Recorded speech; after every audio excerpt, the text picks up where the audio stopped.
This is Actar's Reviews, from anime to figures and beyond. Hey, this is Actar and welcome to another episode of Actar's Collector Stories. This episode will be a supplement to my recently released Kamen Rider 555 DX Rider Gear and Gearboxes video, as in this episode, we'll be talking a little bit about those gearboxes, why I love them, where they came from, what they are, and the differences between them. First of all, to preface this video, the gearboxes are one of the major reasons as to why I love the rider gear in Kamen Rider 555 so much. Unlike several riders whose belts are tied specifically to them, the rider gear are treated as equipment that could be passed around and used by different people. In fact, that's one of the reasons as to why I love the belts in Double and Gaim as well, two of my other top favorite Kamen Rider series. And come to think of it, I've also managed to finish collecting all of the DX toys for both of those series. Well, that's another video for another time. Regardless of how you feel about the system, this means that it would not be impossible for anyone to come into the possession of them, giving the roleplay toys an added dimension of interactivity and immersiveness. Anyways, what I'm trying to get at is that the gearboxes are, in my opinion, as important as the rider gear themselves. Honestly, it is impossible to separate the two, as the belts are almost always in the gearboxes whenever they are not being worn. The belts are pretty much synonymous with the gearboxes, and the cases are as recognizable as the gear they contain. The cases add a sense of sophistication to the rider gear that has yet to be emulated by any other rider series. In fact, it was pretty much thanks to Faiz that the trend of stuffing Kamen Rider toys into cases was born, regardless of whether or not it was series accurate. The gearboxes were so important that Bandai produced their very own Faiz Gear Box that did a pretty poor job of matching the on-screen case, all things considered. It was completely made of plastic, had a weird lid that separated the top and bottom halves, and could even store the axle watch, which isn't a good thing in this case. Sadly, that was the only one they made, and Kaiza and Delta's case never saw a toy release. Now don't get me wrong, the toy case was fine and all, but why settle for a toy when you can get the real deal? Yes, all three gearboxes were not made specifically for the show. They were actually existing cases purchased and modified by Toei to be used as props for the show, so anyone could have gotten a hold of them. As these cases were sold more than 10 years ago, information is scant as the internet wasn't as prevalent as it is today, and I had to do quite a bit of research to piece everything together. Please don't hesitate to correct me if I'm wrong. Without further ado, let's take a look at them in greater detail.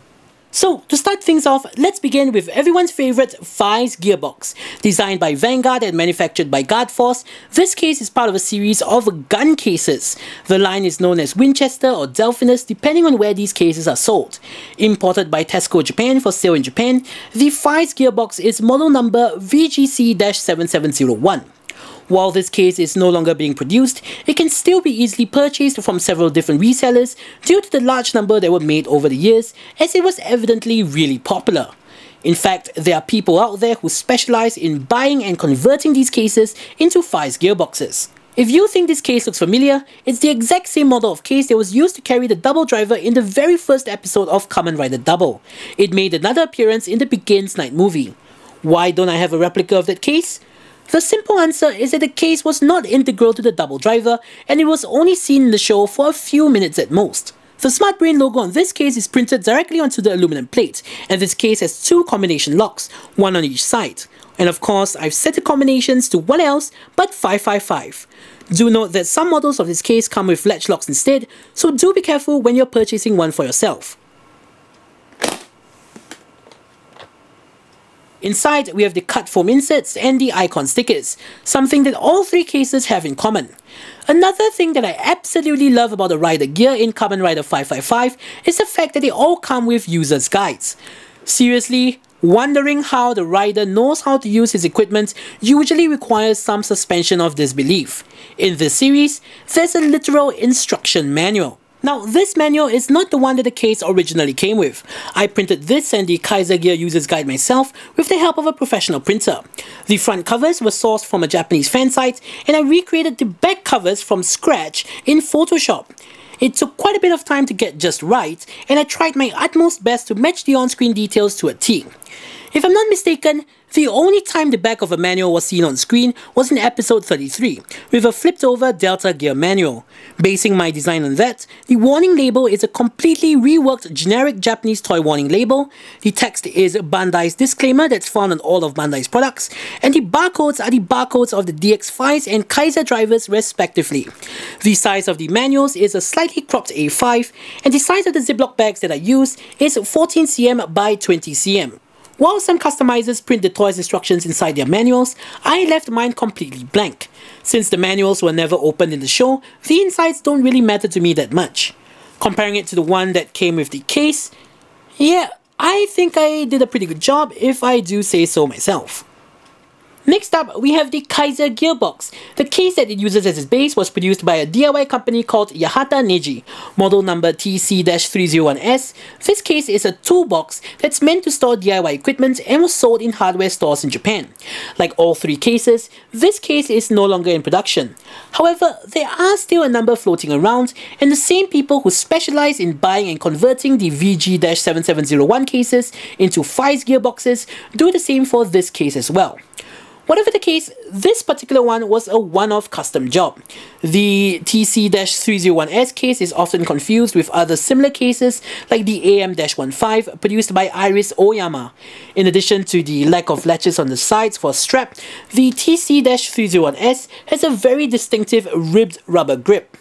However, the AM-15 is a very decent substitute that's still in production, and many people use it for their custom Kaixa gearboxes. The Smart Brain logo on this case's aluminum plate was recreated with a vinyl label. Similar to the VGC-7701, it has two separate locks. This time, they are both in front, and they are latch locks instead of combination locks.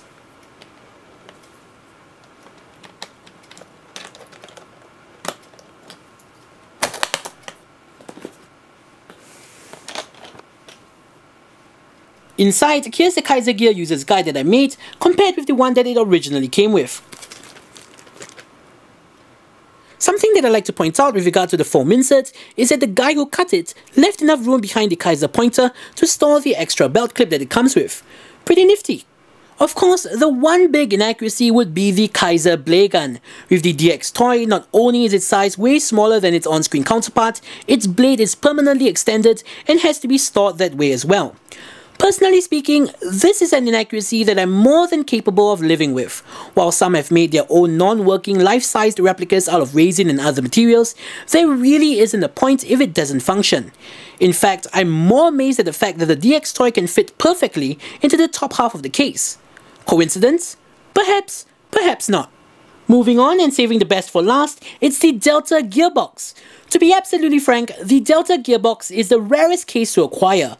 That's because the company, Vanguard, produced the Expedition VGP-7625C hard camera case in very low numbers. If you're lucky, you can find one on auction sites from time to time, but they hardly pop up, and when they do, they go for astronomical prices. I am not kidding when I say that they go for about $1,000 for an unmodified one to $2,000 for one that's fully decked out with the Delta Gear. Looking back all those years ago, it was nothing short of a miracle that I was able to get this one for the price that I did. Because of its rarity, if you are looking for a substitute, most will recommend you pick up one of Vanguard's still in production cases. Out of all the cases, this one is undeniably my favorite. It's really in keeping with the theme of the Delta Gear. A ton of power contained within a small package. The rivets and metal corners do a brilliant job in giving the case a ton of character. And whoever customized this case did a phenomenal job because the Smart Brain logo is neither printed nor stickered on. Instead, it's directly embossed into the aluminum plate itself. Since it is a camera case, there are these latches on each side for you to attach a strap for greater portability, though I don't think they ever used one in the show. Unlike the Faiz and Kaixa Gear Boxes, the Delta Gear Box has only one latch lock.